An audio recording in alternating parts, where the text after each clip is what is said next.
যদি তার সাথে প্রেমের অভিনয় করি বা প্রেমের নাটক করি, তাহলে হয়তো সে আমার সাথে ভালো আচরণ করবে। এবং যদি আমি অফিসে কাজে কোনো ভুলও হয়ে যায়, তাহলে সে আমার সাথে খুব একটা বেশি খারাপ আচরণ করবে না। অবশেষে আমি বাধ্য হলাম তার সাথে প্রেমের অভিনয় করতে।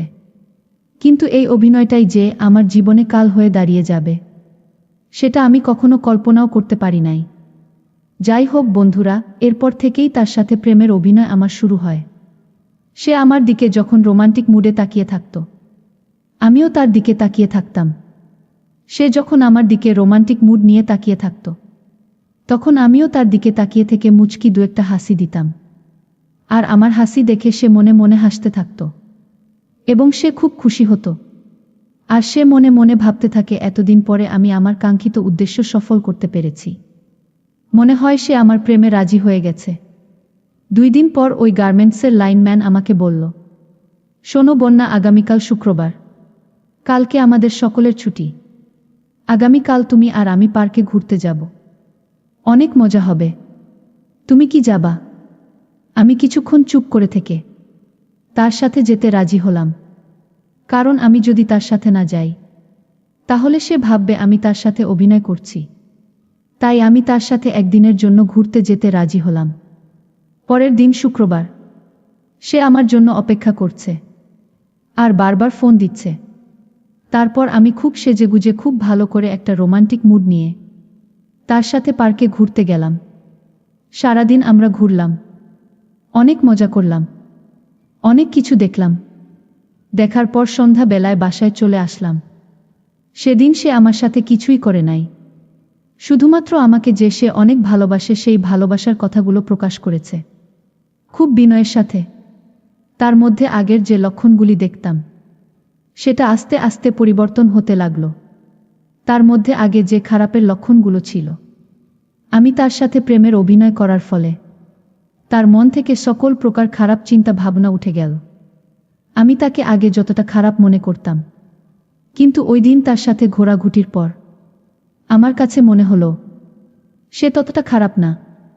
মূলত সে আমাকে যে ভালোবাসে, সে আমাকে যে মন থেকে পেতে চায়, আমার মনে হয় সেটাই তার ভালোবাসার বহিঃপ্রকাশ। তারপর থেকেই তার সাথে আমার চলে নিয়মিত প্রেমের অভিনয় করতে করতে তার সাথে যে কখন বাস্তবে প্রেমে পড়ে গেলাম, তা কখনো কল্পনাও করতে পারি নাই। সে আমাকে বিভিন্ন জায়গায় ঘোরাঘুরি করতে নিয়ে যেত। মাঝে মধ্যে সময় পেলেই আমাকে নিয়ে এনজয় করার চেষ্টা করত। আর এদিকে আমি তার অধীনে চাকরি করতাম বিধায় আমার কাজ যদি কম হতো, তারপর সে আমাকে কিছু বলতো না। এক কথায় সে আমাকে সকল প্রকার সুযোগ সুবিধা দিত এবং সকল প্রকার সুযোগ সুবিধা আমার কাছ থেকে নেওয়ার চেষ্টা করত। অভিনয় করতে করতে এভাবে তার সাথে আস্তে আস্তে গভীর সম্পর্কে জড়িয়ে গেলাম। একসময় তাকে ছাড়া আমার বাঁচা বড় দায়ী হয়ে গেল। সব সময় শুধু তাকে নিয়ে ভাবি, তাকে নিয়ে কল্পনা করি। এক কথায় আমরা দুজনেই ভালো প্রেমিক প্রেমিকার জুটি হয়ে গেলাম। আমি যখন গার্মেন্টসে কাজ করতাম, যতক্ষণ কাজ করতাম ততক্ষণ মানে বেশিরভাগ সময় সে আমার পাশে দাঁড়িয়ে থাকত, আমাকে আলাদাভাবে নজর রাখত। আমার প্রতি তার এরকম ভালোবাসা দেখে সত্যিকার অর্থে আমি তার প্রেমে পড়ে গেলাম। তাকে নিয়ে আমি স্বপ্ন দেখা শুরু করলাম। এইভাবে তার সাথে আমার প্রেমের সম্পর্ক চলতে থাকে। সে আর আমি একসাথে চাকরি করি আর ছুটিয়ে প্রেম করতে থাকি। একদিন বন্ধুরা, আমার গার্মেন্টসে নাইট ছিল। রাতের বেলায় আমি কাজ করছিলাম। রাত তখন 1টা বাজে। বাহিরে প্রচুর ঝড় বৃষ্টি হচ্ছে, সেজন্য কারেন্ট চলে গেছে। আর জেনারেটরেও নাকি কি যেন সমস্যা হয়েছে, তাই জেনারেটর আর স্টার্ট করতে পারে নাই। তাই পুরো ফ্লোর গুটগুটে অন্ধকার হয়ে আছে। হঠাৎ আমি অনুভব করলাম কেউ যেন আমাকে টেনে নিয়ে কোথায় যাচ্ছে। পরক্ষণেই আমি বুঝতে পারলাম সে আর কেউ নয়, সে আমারই প্রেমিক সুবল। সেদিন আমি তার এই অবস্থা দেখে আমি খুব ভয় পেয়ে গেলাম আর বলতে লাগলাম, সুবল তুমি কি করছা? তখন সুবল আমার মুখ চেয়ে ধরে বলল, চুপ। তারপর আমি তাকে ভয়ে চুপ হয়ে রইলাম। তারপর রাতের অন্ধকারে সে আমার একটি গোপন জায়গায় নিয়ে ধাক্কা মেরে ফেলে দিল। তারপর আমি বললাম, সুবল তুমি না আমাকে ভালোবাসো, তাহলে তুমি আমার সাথে এই রকম করছো কেন? তারপর সে আমাকে বলল, চুপ, একদম চুপ, আমি তোমাকে ভালোবাসি। বিদায়, আমার ভালোবাসার অধিকার আজকে আদায় করে নিব। প্লিজ বন্যা, আমায় বাধা দিও না। তারপর সে আমাকে এক প্রকার জোর করে আমার সব কিছু দুমড়ো মুচড়ো করে ফেলতেছে। তখন আমি মনে মনে ভাবলাম, আজকে সে আমার সাথে যে রকম করতেছে, এখন যদি আমি তাকে বাধা দেই তাহলে হয়তো সে আমাকে মেরে ফেলবে, নাইলে সে আমার সাথে জোর করে আমার ভয়ঙ্কর কিছু করে ফেলবে। তাই আমি তাকে বাধা দিলাম না। তারপর সে আমাকে তার ইচ্ছামতো প্রায় 1 ঘন্টা লাগাত লণ্ডভণ্ড করে ফেলেছিল। কি বলবো বন্ধুরা, জীবনের প্রথম আমি এই পরিস্থিতিতে পড়েছিলাম। পরের দিন আমি সমস্ত শরীরে ব্যথা অনুভব করছি, বিশেষ করে নির্মাংসে প্রচুর ব্যথা অনুভব করছি। আমি হাঁটতে পারছিলাম না। তো প্রায় 2-3 দিন পর্যন্ত আমার এই ব্যথা ছিল। কিন্তু সে প্রায় ফোন করে আমার খবর নিত, আমাকে দেখার জন্য পাগল হয়ে গেল। তারপর সে অফিস শেষ করে আমাদের বাসায় চলে আসলো আমাকে দেখার জন্য। সে এসেই আমার কাছে ভুল স্বীকার করল। সে অনুশোচনায় ভুগতে লাগল আর বলল, দেখো বন্যা, সেদিন আমার মাথা ঠিক ছিল না, আমি একটু অন্যমনস্ক হয়ে গেছিলাম। বিদায়, এরকম ধরনের একটা ভুল হয়ে গেছে, আর কোনোদিন এরকম হবে না। তুমি আমাকে ক্ষমা করে দাও। আমি বললাম, কিসের ক্ষমা? আমার জীবনের সবচেয়ে দামি সম্পদ কেড়ে নিয়েছ তুমি, আর বলছো তোমাকে আমি ক্ষমা করে দিতাম? তারপর সুবল আমাকে বলল, বন্যা, কি করলে তুমি আমাকে ক্ষমা করবে? আমি বললাম, আমাকে তোমার বিয়ে করতে হবে, আর তা না হলে কোনোদিনও আমি তোমাকে ক্ষমা করব না। তারপর আমাকে বলল, ঠিক আছে বন্যা, আগামীকালকে তুমি রেডি থেকো, আগামীকালকে তোমাকে আমি বিয়ে করব।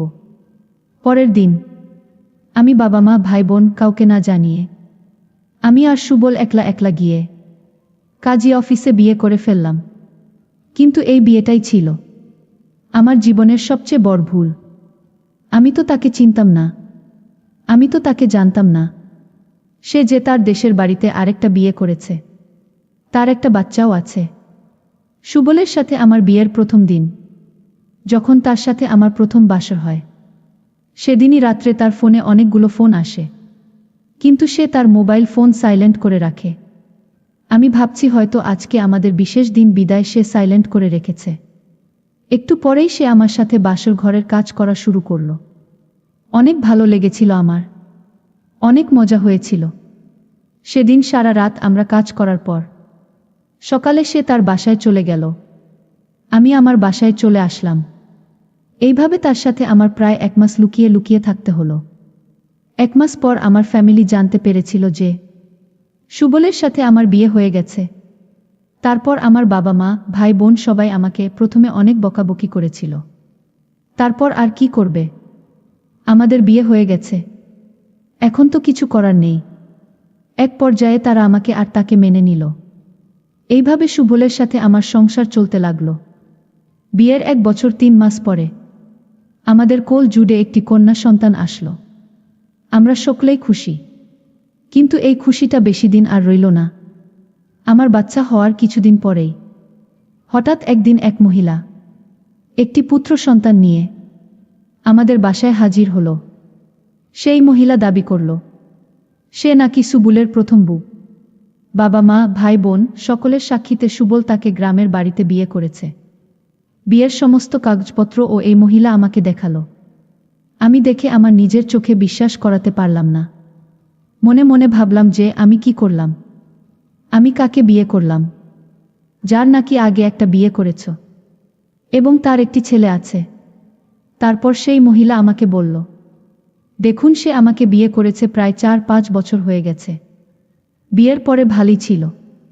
যখন তার সন্তান হয়েছে, সন্তান হওয়ার 2 থেকে 3 মাস পরে সে দেশ ছেড়ে চলে এসেছে। আর দেশে যায় না, কারো সাথে কথা বলে না, আমার সাথেও না, আমার পরিবারের সাথেও না। এমতাবস্থায় আমি তার অনেক খোঁজ নেওয়ার চেষ্টা করেছি, কিন্তু তার কোনো খোঁজ পাই নাই। আমার এক আত্মীয়র মাধ্যমে আমি খোঁজ নিয়ে দেখলাম যে সে আপনাদের এখানে আছে। তারপর আমি বাধ্য হয়ে আমি আপনাদের এখানে আসলাম। এখন আপনারাই বলুন, আমি কি করব? আমার সন্তানকে নিয়ে আমি কোথায় যাব? মহিলার এই কথা শুনে আমার চোখ দিয়ে ঘট ঘট করে পানি বের হতে শুরু করল। আর সুবলের প্রতি প্রচুর ঘৃণা অনুভব করলাম। কিন্তু এখন আর ঘৃণা করলে কি হবে?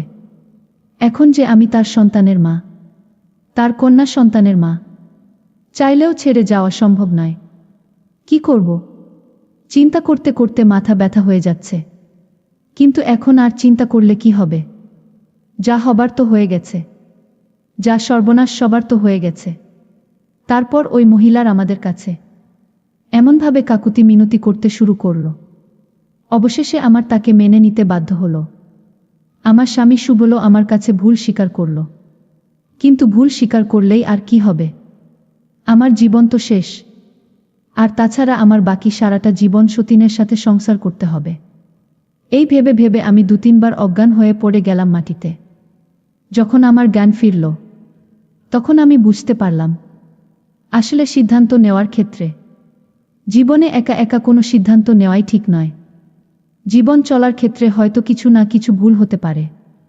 তাই বলে একভাবে পরিবারের সকলকে বাদ রেখে একভাবে সিদ্ধান্ত নেওয়া বোকামি আর মূর্খামি ছাড়া কিছুই নয়। কিছু কিছু ক্ষেত্রে এর ক্ষতির পরিমাণ এতই বিষাক্ত হয় যে ক্ষতির পরিমাণ এই জীবনে আর শোধ করা সম্ভব হয় না। এই বিষাক্ততার গ্লানি নিয়ে এই পৃথিবী থেকে শেষ নিঃশ্বাস ত্যাগ করতে হয়। পরিশেষে বন্ধুরা, আমি তোমাদেরকে বলবো, তোমরা জীবনে যাই কিছু করো না করো, কোনো কিছু করার আগে, অর্থাৎ জীবনের সাথে জড়িয়ে আছে এমন কিছু কাজ করার আগে, তোমরা অবশ্যই অনেকবার ভেবেচিন্তে খোঁজখবর নিয়ে তারপর কাজগুলো করবে। তাহলে হয়তো জীবনে আমার মতো এরকম ধরনের ভোগান্তির শিকার হবে না। বন্ধুরা, আজকে এই পর্যন্তই। ভিডিওটি যদি ভালো লাগে তাহলে একটি লাইক দিন। আর তোমরা যদি এইরকম ধরনের ইন্টারেস্টিং ভিডিও পেতে চাও তাহলে দয়া করে আমার চ্যানেলটি সাবস্ক্রাইব করো। পরিশেষে তোমাদের সকলের সুস্বাস্থ্য কামনা করি। ভিডিওটি দেখার জন্য তোমাদের সকলকে অসংখ্য ধন্যবাদ।